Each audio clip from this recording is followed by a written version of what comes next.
Racks institute में आपका स्वागत है। आज मैं एक जो कहानी सुनाने जा रहा हूँ, बड़ी ही थोड़ा सा अच्छा नहीं लगता कहानी सुनाने में, लेकिन कुछ ऐसा रोमांच होता है, कुछ ऐसी चीज़ें होती हैं जो इंसान करना चाहता है। जैसे चांद पे जाना है, जैसे टाइटैनिक को देखना है। ये कुछ ऐसे रोमांच है जो आदमी को अंदर तक हिला के रख देते हैं और बहुत मज़ा आता है ऐसी चीज़ों में जाने में, करने में। और मुझे भी बहुत शौक है इन सब चीज़ों का, लेकिन बहुत खतरा होता है, बहुत रिस्क होता है इन चीज़ों में, क्योंकि ये टोटली अगर देखा जाए तो बहुत ज़्यादा ये चीज़ें हुई नहीं होती, इस पर हमें बहुत ज़्यादा एक्सपीरियंस नहीं होता। अब अगर मैं बात करूं कि टाइटैनिक को देखने जो वो 4 पैसेंजर गए, एक पायलट गए, तो टोटल 5 लोग उस सबमरीन तो नहीं कहूँगा, समर्सियल में एक छोटी सी ट्यूब में जाकर उसको देखना, वापस आना एक अच्छा रोमांच है, बहुत बढ़िया सोच है, बहुत अच्छी चीज़ है जाना आना। लेकिन उस पर बहुत ज़्यादा अभी हुआ नहीं है काम, बहुत ज़्यादा उस पर भी रिसर्च की ज़रूरत है।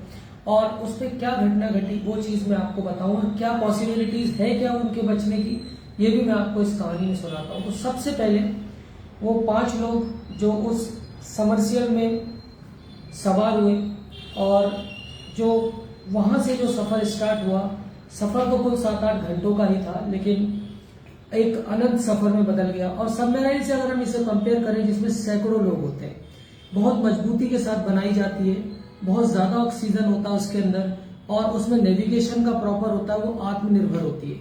और ये जो था, ये एक बहुत बड़े जहाज के द्वारा लाया गया और उसको जस्ट जहां पर टाइटैनिक डूबा था उसके ऊपर छोड़ा गया। कुल मिलाकर इसको 2 घंटे के अंदर वहां पहुंचना था, जाने का समय 2 घंटे था, और ये जो दूरी थी 2 घंटे जाने की, और 3 घंटे वहां पर रुक के उस टाइटैनिक जहाज को पूरा देखना, आगे से, ऊपर से, बगल से, नीचे से, सारी चीज जो देख सकते हैं वो, और 2 घंटा वापस आने में, तो लगभग 7 घंटे का समय था। और इस 7 घंटे में 1 घंटा और ऊपर ले लें तो 8 घंटा टोटल इसमें था समय जो लगने वाला था वापस आने तक का। इसमें एक और चीज थी कि बैकअप के रूप में 96 आवर्स के लिए ऑक्सीजन उसमें रखी गई थी, और अगर कोई घटना घटती है तो कम से कम 96 घंटे तक हम उसको ढूंढ पाए, या कोई इससे हमारा कनेक्शन टूट जाए तो उस तरह से उसके लिए बैकअप में 96 आवर्स का ऑक्सीजन रखा गया था। अब इस समर्सियल की बात करूं तो इसमें सिर्फ बैठने की जगह होती, इसमें आप लेट नहीं सकते, इसमें बहुत ज्यादा मतलब इतना छोटा होता है कि इसमें बहुत ज्यादा, वैसे तो अगर हम सबमरीन्स की भी बात करें तो वो भी क्या होती है, उसमें भी बहुत ज्यादा जगह नहीं होती, लेकिन उसमें सैकड़ों लोग होते हैं, अपना खुद का नेविगेशन होता है, और इतना उस पर इतना खतरा नहीं होता जितना इसमें होता है। अब इसमें हुआ क्या कि अब इसको अगर हम बात करें कि जब ये नीचे गया तो सतह से इसमें बहुत ज्यादा प्रेशर इस पे क्या हो रहा था, बन रहा था, मतलब लगभग 200 से 300 गुना ज्यादा प्रेशर था जो सतह पर समुद्र के बनता है, वो नीचे इस पे बन रहा था। ऐसा समझे कि एक साथ कम से कम लाखों हाथी, 50,000 लाख हाथी अगर खड़े हो जाए उस समर्सियल में, मतलब उतना प्रेशर उस पर पड़ रहा था। और जो अंदर प्रेशर चैम्बर था वो बाहर की ओर प्रेशर डाल रहा था, ताकि वो प्रेशर उतनी गहराई पर क्या हो, मतलब उस समर्सियल को बचा के रखे। अब यहाँ पर जो देखने वाली बात है कि क्या घटना घट सकती है। एक तो जो इसका कंट्रोलर, जो कंट्रोल जिससे कर रहे थे, वो नॉर्मली जो हमारे गेम कंट्रोलर होते हैं 2-2.5-3 हजार के मिलते हैं, उससे उसकी गेम कंट्रोलिंग हो रही थी। दूसरी चीज, जिस ये मदरशिप से कनेक्टेड था उससे सिर्फ टेक्स्ट मैसेज जा रहे थे, और यहां से ये नीचे पिंग ऊपर भेजते थे, तो हर 15 मिनट में ये पिंग मैसेज जा रहा था। 11:15 के आसपास तक मैसेज आए, और 11:15 के बाद से मैसेज आना क्या हो गए, बंद हो गए। तो पहले भी ऐसा हो चुका था, तो इनने बहुत ज्यादा टेंशन नहीं ली, सोचा अब आ जाएगा, वापस आएंगे, 2 घंटे बाद आएगा, 3 घंटे बाद आएगा। लेकिन फाइनली शाम को 7 बजे तक अमेरिकन कोस्टल गार्ड को इसकी सूचना दी गई, तो कनाडा के प्लेन आए, जहाज आए, और इन सब ने क्या किया, उसको मिलकर ढूंढने का काम किया। और फाइनली जो ये कंपनी है वो है ओशन गेट, जो इस तरह का ये अरेंजमेंट कर रही थी।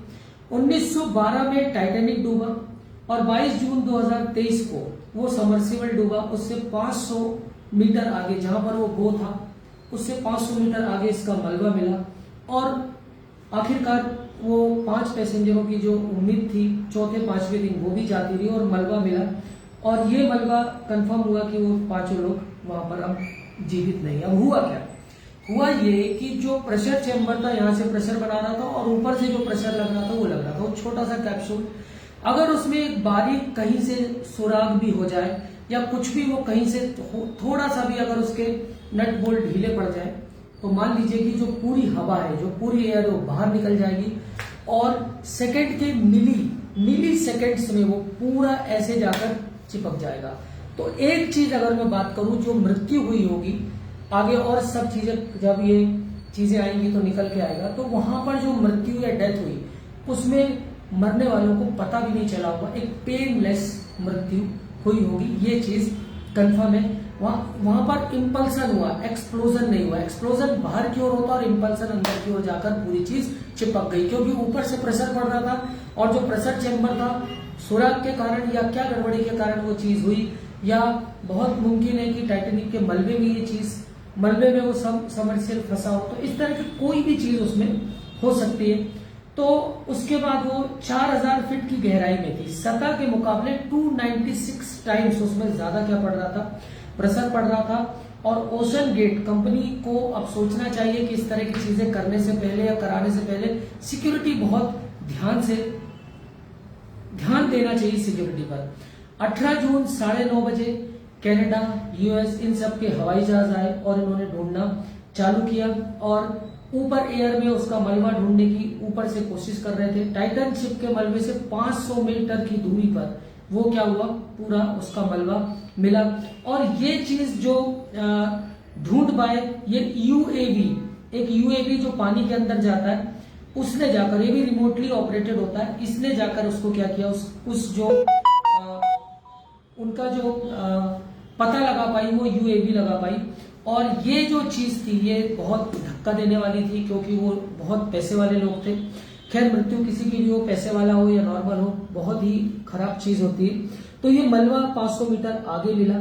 समरसेल को ऑपरेट कर रहे थे वो भी वीडियो गेम कंट्रोलर से। अब आप सोच लीजिए कि लापरवाही की कितनी इंतहा। समरसेल में कार्बन फाइबर का यूज किया गया। कार्बन फाइबर वही मटेरियल है जो एरोप्लेन में यूज होता है, लेकिन कार्बन फाइबर मजबूत होता है, लेकिन पानी के अंदर जाकर उस पर अभी रिसर्च की बहुत जरूरत है, जो होना चाहिए।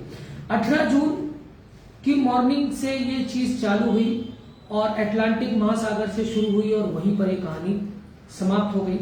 इसमें जो गहराई में जो टेक्निकल एरर, वो भी एक कारण हो सकता है, या जो गेमिंग कंट्रोलर था वो भी एक दिक्कत हो सकती है। ब्रिटिश इसमें जो 4-5 लोग थे, एक पायलट से 5 लोग थे, एक थे ब्रिटिश पाकिस्तानी, शहजादा दाऊद और उनके बेटे सुलेमान। इसके अलावा ब्रिटिश के एक थे हामिश हार्डिंग, फ्रांसीसी थे पॉल हेनरी, और ओशन गेट के सीईओ जो थे स्टॉकटन रस, वो उसके पायलट भी थे और वही इसको ऑपरेट कर रहे थे। हर 15 मिनट पर वो जो कनेक्टिविटी थी, पिंग मैसेज था, वो 11:15 11:30 के बाद से फिर पिंग मैसेज नहीं मिला। 4:30 तक इसे वापस आना था, 7 बजे तक इंतजार किया गया और यूएसए कोस्टल गार्ड को फिर इसकी जानकारी दी गई और जो फिर सब ढूंढने में, इसको एक साथ काफी लोगों ने ढूंढने का प्रयास किया। ये वही चीज थी कि बहुत बड़े एक समुद्र जैसी चीज में, वो तो टाइटन के पास गए थे, टाइटेनिक के पास गए थे, तो फिर भी ये चीज, इसका मलबा बरामद हो गया। अदरवाइज अगर समुद्र में ढूंढना था, एक प्रॉपर चीज थी कि हाँ उस टाइटेनिक के आसपास ही हम ढूंढेंगे, तो शायद अगर एक्सप्लोजन हुआ है, एक्सप्लोजन बोल रहा हूं, इंपल्सन हुआ है, तो जरूर वहीं आसपास मलबा रहा होगा। तो ये एक 5 लोगों की कहानी, टाइटेनिक को देखने का रोमांच। और इसके जाने का खर्च भी बता दूं कि कंपनी 2 करोड़ रुपए पर टिकट लेती थी, तो टोटल 8 करोड़ रुपए जाने का खर्च। और जब इसको ढूंढा गया इनको कि ये कहाँ गए, तो उसका खर्चा भी लगभग 10 करोड़। अब ये कौन 10 करोड़ देगा वो देखने वाली बात है, लेकिन एक बहुत बड़ा झटका है कंपनी के लिए। तो उसे और इन सब टेक्निकल एरर्स पर जाना चाहिए, नेविगेशन, सोनार, इसका प्रॉपर यूज होना चाहिए, और जो फाइबर मटेरियल यूज हुआ है उस पर ध्यान देना चाहिए कि क्या कार्बन फाइबर का यूज है क्या। और एक चीज और थी कि इस जो सबमर्सिबल था, इसको अंदर जाने के बाद, अंदर जाने के बाद, समुद्र के अंदर जाने के बाद आप इसे खोल नहीं सकते थे, खुलेगा ये बाहर आकर ही। तो ये कहानी थी उन 5 पैसेंजर्स की जो एक कभी ना वापस आने के लिए निकले, और वास्तव में बहुत ही दुखद है। तो ये कहानी थी, कहानी अच्छी लग रही है तो शेयर करें, सब्सक्राइब करें और इसको फॉरवर्ड भी कर सकते हैं। Thanks for watching.